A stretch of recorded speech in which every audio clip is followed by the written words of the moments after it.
Hi folks, just going to do a quick video about something I found online. It's this Level Up Protocol Explorer Level Up on GitHub. I put the link in the description, and it's a really cool monthly challenge for Web3 and Solidity development by two guys, Raza and Rahat, and it's yeah, the first one is a lending and borrowing contract that they're doing, and it's running this month, and it's over 5 days, and I think they're going to do a different one every month. So I'm just going to show you. The goal here is to elevate your skills in Web3. It seems pretty cool. Click here to start. So master the basics. So again, it goes over start the fundamentals about DeFi and stuff, and how different DeFi protocols work.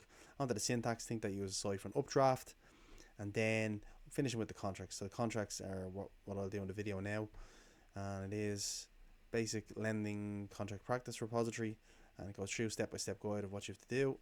And then if we go to the final assignment, it's a basic lending, borrowing, and repayment contract, and it's to get again, as you say here, think of it as building a foundation of a skyscraper, solid, reliable, and essential. So to get the essentials of a lending contract, and what it does is deposit ETH, withdraw ETH, borrow ETH, and repay.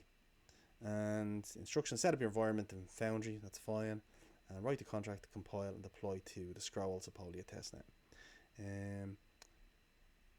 So I'm actually going to copy this here, this stuff. This will be handy we're going to use that as starting point for the contract, and I'm going to switch back over to VS Code now. Okay, so just going to initialize Foundry project here. Okay. First thing I'll do is going to delete out any of these template files that are here. So counter, and counter. Here I am. I'm just going to create. So touch source. I'm just call it lending.sol to create our contract file, and I'm just going to create an env file as well. That's there. So lending. What we'll do here is we're going to do pragma. That should give us that. So SPDX license identifier, MIT, pragma solidity 0.8.20 to start off. Okay, in contract, lending, remove the constructor. And what I'm going to do is I'm going to paste in this stuff here. I'm going to use that as comments just to say what we're going to build out.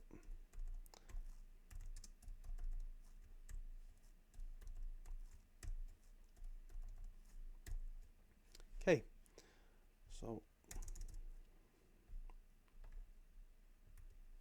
it's over. So the first thing, user balances, I'm just going to call these state variables. What we'll do is the first one's going to be a mapping. It's going to be address to uint 256. So public, we call this balances. It's going to be balances that are deposited. And second mapping, address uint 256 public, and it's borrowed the borrowings, and I'm also going to do I'll do a uint 256 public. I'm going to call this total ETH in contract. Just keep track of that. Okay. Review. There we go. Delete. Okay. So the first function is deposit. So we're going to do a function. Function deposit public payable. So it's payable because we're going to accept the ether into the contract. Okay.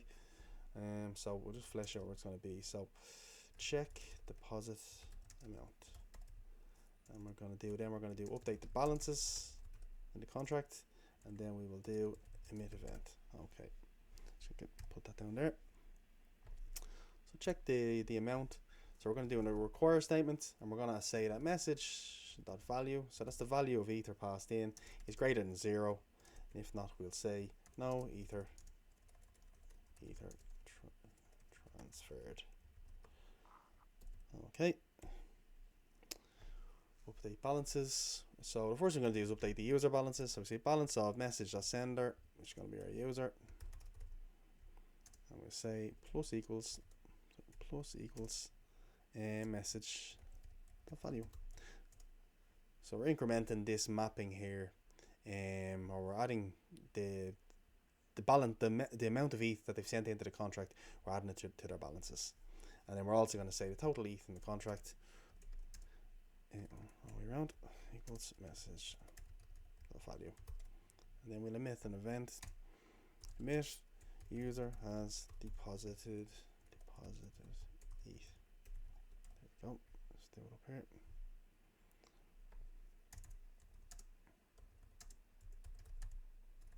Events. There we go. Okay, so that's our first function done. So just make sure that they've transferred some Ether into the contract. Then it increments, or it adds their balance, adds the amount into their balances, and also adds the amount into the total in the contract. Then it emits an event. Okay. For our withdraw function, we're going to state how much they actually want to withdraw. So withdraw. Yeah, I spelled that wrong. So what you went? I was wondering why it was orange. You went 256 amount public. Okay. So check withdraw amount.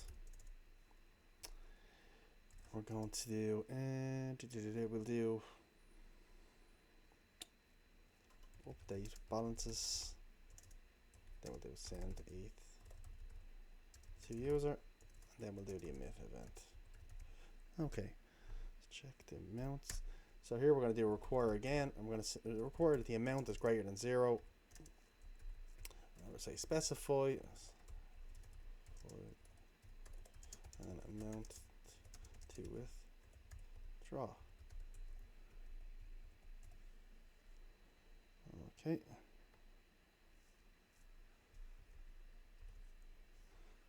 And do update balances. I'll say total ETH in contract, the amount, and then we will then we'll say balances message.sender amount, and we'll do payable message.sender transfer amount. So emit user has withdrawn ETH. There we go. Back up here.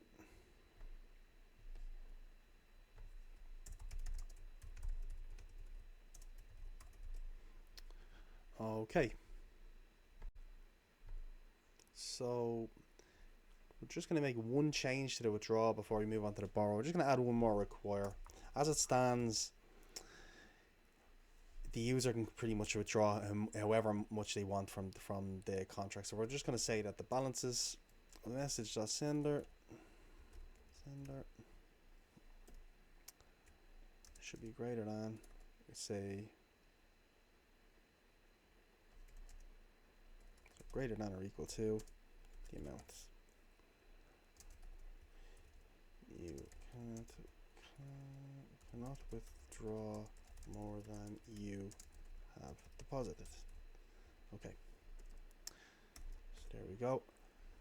Just one other check just to ensure that they've actually have deposited enough ETH to withdraw, and they're not trying to withdraw. Basically, they've deposited 10 and trying to take out 30 or something like that. Okay, so that's fine. And go function borrow, and borrow. I want to say the amount to borrow. So it's going to be uint 256 amount public. Okay, and so we're going to do check borrow amount, update balances, say send ether to user, and then emit event. Okay, require so amount is greater than 0. As I specify an amount to borrow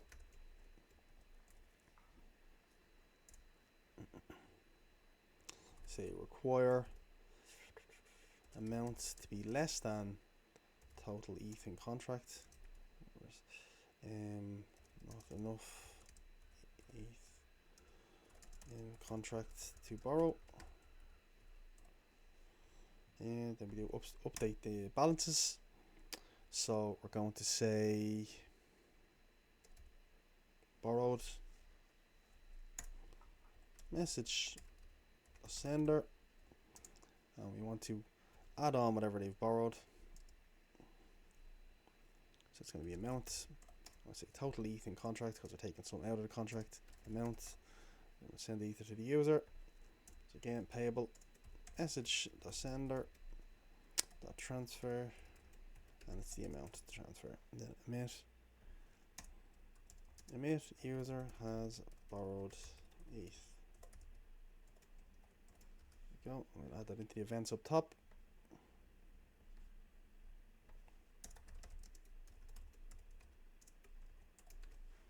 Okay. And then the repay function is the last one here.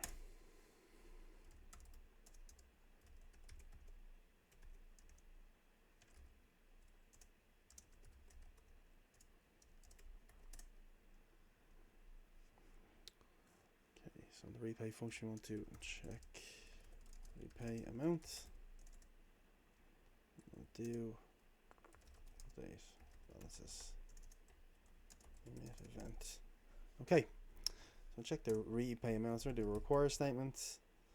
You want to say message value is greater than 0, and no Ether sent to repay. Update balances. So we're going to say borrowed message.sender, and we will decrement decrement the borrowings, the amount away from it. Oh, sorry, what am I doing? Message.value. And then we say total ETH in contract. So we're repaying, so it's going to be added in. So add in the amount. We do emit event. Okay, emit user has repaid ETH. Okay, add that up top.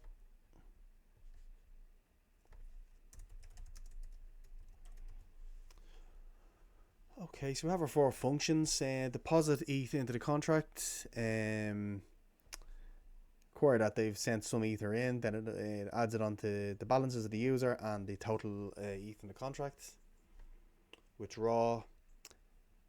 Checks that they've sent some that they specified an amount to withdraw. It checks that if they're trying to withdraw more than they've actually put in initially. Updates the balances. Total ETH in the contract takes away the amount they've withdrawn and the same from their balance. Then it transfers the Ether out to them. Borrow. Checks that they're actually specifying an amount to borrow. And make sure that they're not trying to borrow more than in the contract. I'll talk about this again now in a second. Then it updates the balances, so it adds it to the person's borrowings, and then it removes the amount of ETH from the contract, and then it transfers the ETH out to them. Then the repay function checks that the message.value is greater than 0, that they've actually sent some Ether in. It updates the balances. It takes it takes the message.value away from the amount they've borrowed, and then again on this one, value. And then it adds it back on because they've repaid ETH into the contract here. And just on this one here, on the borrow function, on a real lending contract, you'd have like an LTV, so you'd have your loan to value and you'd have a health ratio and stuff like that. Or on this, they haven't asked us to put that in on this contract, so I think they might build it out over the next couple of days, along with like a liquidate function and so on and so forth. So I'm going to leave it as is, as a basic contract. But as it stands, it's financially insecure from the point of view that somebody could put in, there's no check to see, they could put in 10 ETH, but then they could borrow they can borrow more than in the contract. So if 10 people put in 10 ETH, there'll be 100 in the contract. One person can take out 100 even though they only put in 10 ETH. So that's just something to be aware of. But that's probably coming in the next couple of days on in the challenge, I would imagine. So we're going to, as part of the challenge, I'll be deploying this to Scroll Sepolia, but just for the video, I'm going to deploy it to Anvil, and we'll just test the functions using Anvil. So I'm just going to, for a second, shell. I'm just for Anvil like that. Okay.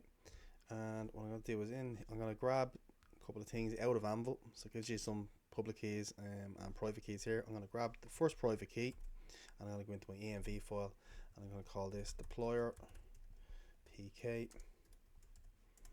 and then deployer address, then a lending contract address. So grab the address of that as well. I'll switch back over to our shell, and what I'm going to do is I've saved the env file. I'm just going to do source.env to load those variables into the shell. Just clear it. Okay, so I'm going to do forge create source folder, that's lending.sol, and within it it's the lending contract private key, and I have loaded the private key as deployer pk, and that should do it. There we go. So we deployed our contract now to Anvil local blockchain. I'm going to copy that address, pop it in there, save it, and once again I'm going to load the env to bring in the new variable. We should be good to go now. Okay, so switch back over here to the lending contract. So the first thing I'm going to do is I'm just going to check a couple of things on the contract. There's nothing in the contract as it stands, so when I do cast, I use cast to call it. I'm going to call it lending contract address, and if I call total ETH in contract, if I do that, it'll give me back a hex value of what's in it. So it's going to be 0, so it's going to be that. And if we do this, just cast it to uint, that'll just say 0. So there we go. So there's no ETH in the contract as it stands, so that's fine. We'll do clear, and the first thing we're going to do is deposit some ETH in. So here's a deposit function. We're going to do cast, and because we're interacting with the contract, do cast send. And again, you know what I'll do? It's going to be, let's do this. So it's going to be, instead of cast call when you're just reading from the contract, cast send if you're interacting with it. So we're going to be passing the ether in. So it's cast send to the lending contract address. We're going to call the deposit function, and we don't need to put anything there because we're passing in ETH. So we'll do private key, and it is deployer pk, and then we do value to pass in ether. So what we're going to do is we're going to pass in 33 ether. Let's have a kind of distinct number, and there we are. Here's our transaction gone through. And now if we run this again, there we go, 33 ETH in the contract. Okay, so next function is withdraw. So we're going to see if we can withdraw from it now. Let's put that there so we can see it when we're doing.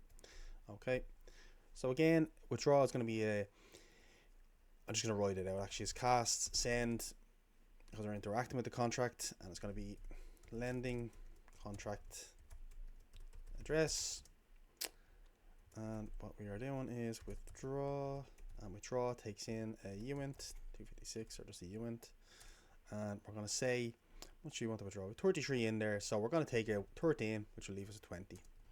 Private key is going to be deployer pk once again. That should do the trick. Yep, there we are. And once again, we're checking which is in the contract. 20. So it's 20 in the contract. So we deposited 33, we withdrew 13, and there's now 20 in the contract, which is fine. There we go. Now we're going to have a look at our borrow function. Okay. So once again, we're going to do cast send. I'm going to just go back up to this one. Yeah, that's fine. I'll just take out this. So we're going to cast send to the lending contract, and we're going to call borrow. and that takes a uint.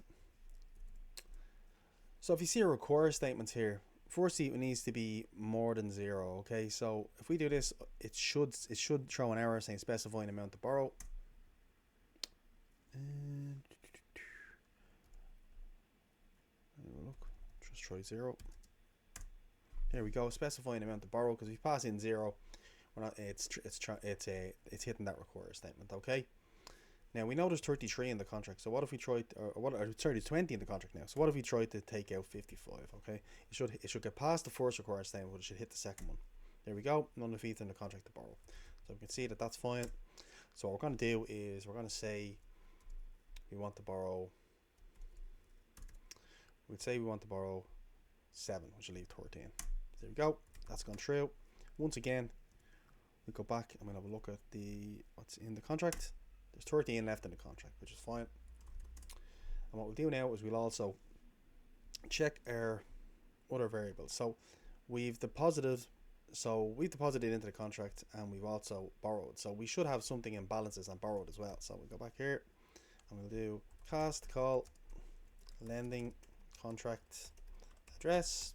And we're just going to call balances of address, and it returns a uint, so we don't have it in hex. And the address is going to be, what did I call it again? Deployer address, I think. That should do it. That should call it. There we go. So the deployer is actually deposited 20. And we'll do the same, but this time we'll just call borrowing, or borrowed, I think it's called. Borrowed. Yeah. And this should be, what was it? 7? Yeah, there we go. That's fine. Okay, so there we go. So you see they're showing up okay. We come back down. So we have deposited, withdrawn, borrowed, and now we're going to repay. So we borrowed 13, I think. 1 second, we'll do this. Okay. So we'll do, once again, let's go back to the send that we did. And we're just going to repay. Repay. And we borrowed 7. There's, what did we do? We borrowed 7. Before I do that, just quickly check. Yeah, sorry, there's 13 left in the contract. We borrowed 7 out of the 20. Send, and what we're going to do is we're going to repay. Yeah, repay. And what we'll do is instead of repaying the 7, we'll repay 3, and that should give us 16 in the contract. Oh, what did I do wrong there?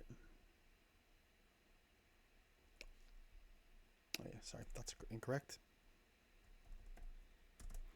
So repay is not the same as the others because it's a payable function.